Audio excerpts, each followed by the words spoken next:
Hi, everyone. I'm Tammy Bruce, along with Griff Jenkins, Sarah Carter, and Jimmy Fala. And welcome to the big weekend show. The big story tonight, Hunter Biden's former business partner, hours away from testifying in front of Congress. Who knew? And where is President Biden on the eve of what could be damning evidence from Devon Archer? No, not the basement. He's at the beach. Archer was one of Hunter's closest business associates and friends, apparently not anymore. And he will likely be in no mood to shield the First family from wrongdoing. He has an opportunity to come tomorrow to the House Oversight Committee and tell the truth. He has an opportunity to be a hero, like the two whistleblowers were, like the judge in Delaware was who rejected the sweetheart plea deal from the Department of Justice to Hunter Biden. Devon Archer could be in that category of Americans that just come and tell the truth. That's all we want. There you go. And in an oddly timed move, this weekend, the Justice Department sent a letter pushing for Archer to report to prison right away. I wonder why.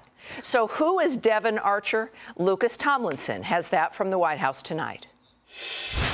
Well, good evening, Tammy. Devon Archer is expected to offer new details tomorrow morning about meetings he claims he witnessed where both Hunter and his father attended together, either in person or over the phone. On Sunday Morning Futures, the Republican chairman of the House Oversight Committee claims the Justice Department is trying to intimidate his witness by ordering Archer to surrender to begin a prison sentence in a separate matter. It's odd that it was issued on a Saturday, and it's odd that it's right before he's scheduled to come in to have an opportunity to speak in front of the House Oversight Committee and tell the American people the truth about what really went on with Burisma. Last year, Archer was sentenced to a year and a day in jail for swindling a Native American tribe out of $60 million in bonds. A judge ordered Archer to pay more than $15 million in forfeiture and more than $43 million in restitution, along with his fellow co-defendants. Last month, he lost his appeal to have that conviction and sentence overturned. Over the years, Archer's meetings with then Vice President Joe Biden have raised eyebrows. Archer played golf with Joe and Hunter in the Hamptons in 2014 and also met with Joe Biden that year in the West Wing, days before Archer and Hunter joined the board of Burisma, a Ukrainian energy company where Hunter was paid over $80,000 a month. For years, Joe Biden has claimed he never spoke to his son about his overseas business dealings. Tammy? Well, great job. Thank you there, sir. Now, interesting. I remember seeing some of those pictures, Sarah, when all of this kind of came up. But I do want you to hear, because this seems pretty damning at this point. This is Senator Chris Coons, the Democrat from Delaware, saying this is all bunk. It's a witch hunt. Let's listen to him.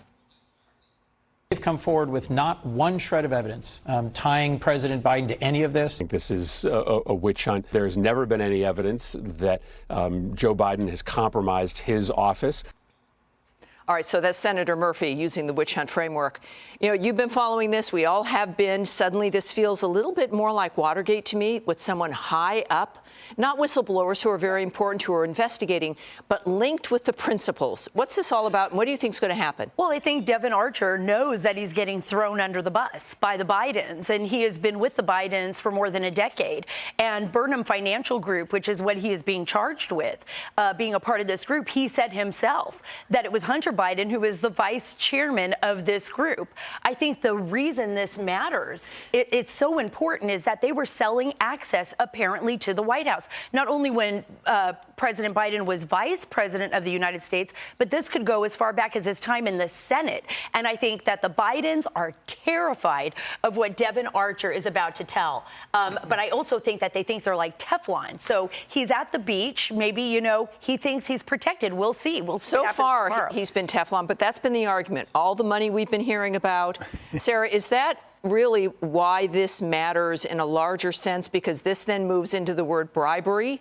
And if the issue becomes, was policy affected while he was a senator or as vice president? Oh, this is the biggest story of modern time right now, because there is absolute evidence linking the Biden family to Chinese corporations. China is a great adversary of the United States. We know right now there is concern with the Pentagon that the Chinese, basically the Chinese military, have some type of virus in our system that could penetrate and could cause us harm and actually break down our military system. So, and also when you look at Burisma, Burisma, and you're looking at what's happening in Ukraine. So there's a direct connection right now to the White House with this money and to access in the White House, and they just keep covering it up. But there's no more cover-ups, right? It's all being exposed. It's almost the biggest story of all time, except for the fact that I've now learned today because of the show that girls on the internet are AI fake. We're going to get to that later. I don't want to digress. Now, Griff, I want to come to you next, but Michael Goodwin, we know him.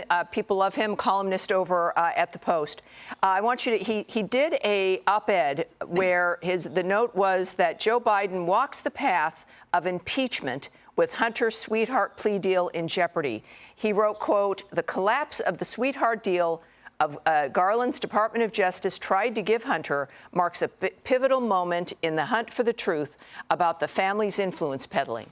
Those who believe the deal was proof of favoritism were not cynical enough. Growing public awareness of the family's corruption, along with his low approval ratings, likely will force Biden to announce he will not seek a second term. You were in that courtroom when Hunter's plea deal fell apart. Do you see a pattern here? Yeah, and listen, Michael's piece, and we'll see if it comes true what he's prognosticating, but it's spot on because the first family's legal woes just got way worse when the deal fell apart, when Judge Noreika said, hey, is there a current ongoing investigation in Hunter's shady business dealings overseas? Why, yes, there is, Your Honor. And might you charge him with FARA? I think we probably would. And the defense said, whoa, we're out. We're not doing that. Then it fell apart. So connect the dot.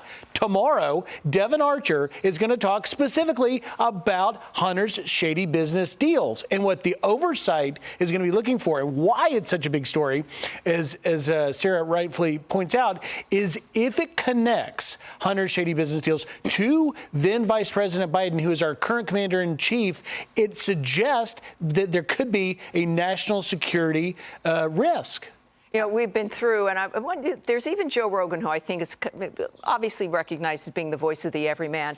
But we're going to get to his comments in a second. What we found very amusing, Jimmy Fallon, was a USA Today remark using the word foible to describe Hunter's problems. Hunter Biden's foibles provide ammunition for Republicans who want to inflict harm on Joe Biden ahead of the 2024 presidential campaign. And that's, again, we see that's like kind of like, oh, this is a big nothing. But listen to Joe Rogan, because he's got a different opinion on this. To say that Biden is like the good, that was like what everybody thought when he got into office. Finally, the adults are in the room now. But that's not really true. I think there's corruption that exists in big business and in government that is on a scale that we probably would get violently ill if we found out the actual numbers and what really is going on in terms of influence and how decisions get made and about how certain people become immune to prosecution. You know, maybe some people thought it was the adults getting into the room, but many of us knew that this was going to be a huge problem. Is that what you see happening here? Is that regular Americans might be waking up to the problems that now we're experiencing? Definitely. And first of all, hello. I just flew in. I was doing stand-up I was in St. Mary's, Ohio. Boy, your arm's tired. Hey, girl. But bear with me. You are the first 3 sober people I have spoken to in 72 hours. Don't presume. How do you know? Do not presume. I drew you a hippo, by the way. This is just for Jimmy. Her name is Veronica. We'll get to that later. Veronica, girl. You're going to win a game show called America's Got Issues. Congratulations. I don't know what's going on under the table. Jenkins, I love you. We got to talk hippo when we get there. After the Bidens, he's going to get his Let's award. go back to the elephant in the room, if you will, okay? We took some cheap shots at Biden out of the gate. He's sitting on the beach, okay, which looks like the wrong optic. But then again, considering the week he had, this is a man who cured cancer on Tuesday. He's exhausted. 2 weeks removed from saving the Queen of England. Let's not act like the guy isn't out there busting it for us. Totally. But here's the takeaway where every objective observer should have an issue. Okay, the DOJ is trying to block Devon Archer from testifying. The legal equivalent of the mafia killing a witness. Not so everybody block, stick in jail. Yeah, like stick him in jail. Yeah, okay? totally. And it's written testimony. This isn't a big juicy TV soundbite we're talking about. This is written testimony behind closed doors, and they're still going out of their way to make sure we can't know the facts of the case. Well, and this is it. You bring up such a great point, because this is what's so frustrating to Americans, right? And this is the reason why we're hearing more and more people speak out. It's because they are hiding the truth from us. We have an establishment that wants to keep the truth from us, and we have a bureaucracy that's sold out. Yes, but can we talk about this is like the Russian doll box of BS? Follow me. Okay, you've got pundits on TV going, we don't have any proof. Stick with me. Okay, we have what we consider to be very substantial proof, a hell of a whole lot more proof than we had in the Mueller probe, but let's, one and the other, okay? What we do have proof of is the staircase of lies, okay? First, Hunter Biden's laptop was fake. It's a Russian doll box, now it's a staircase. There's a lot going on. There's a lot going on, okay? The doll box is at the top of the stairs. Okay. Stick with me. This is going somewhere. It started out, this is what we have proof of. We have proof they lied when they said Hunter's laptop was Russian disinformation. Right. We have proof they lied when Biden said he never spoke to his son about his business. We've seen the emails. Right. We have proof he never met his son's business partners. We know he did. We've seen the Devon Archer picture. Right. Okay, the only lie left to disprove is Biden saying he never made money off of this. Jimmy, go ahead. I'm picking up what you're putting down, Thank you, because Jay. you lift the girl doll and then you get to the bottom, and you know what's there? All right. Karine Jean-Pierre, who's changed the rhetoric at the White House, saying it wasn't that they didn't know about the business dealings, they weren't in business. She is sold being access. thrown under a bus. All right, we do need to go on. I think, though, the viewers now have a better sense of why this is huge tomorrow, so we will stay on it. All right. Hi, everyone. I'm Brian Kilmeade. I want you to do me a favor. I want you to click to subscribe to the Fox News YouTube page. This is the only way that I know for sure that you're not going to miss any great commentary, any great news bites, any great interviews coming your way on Fox. You can get it all here on YouTube. So subscribe right now.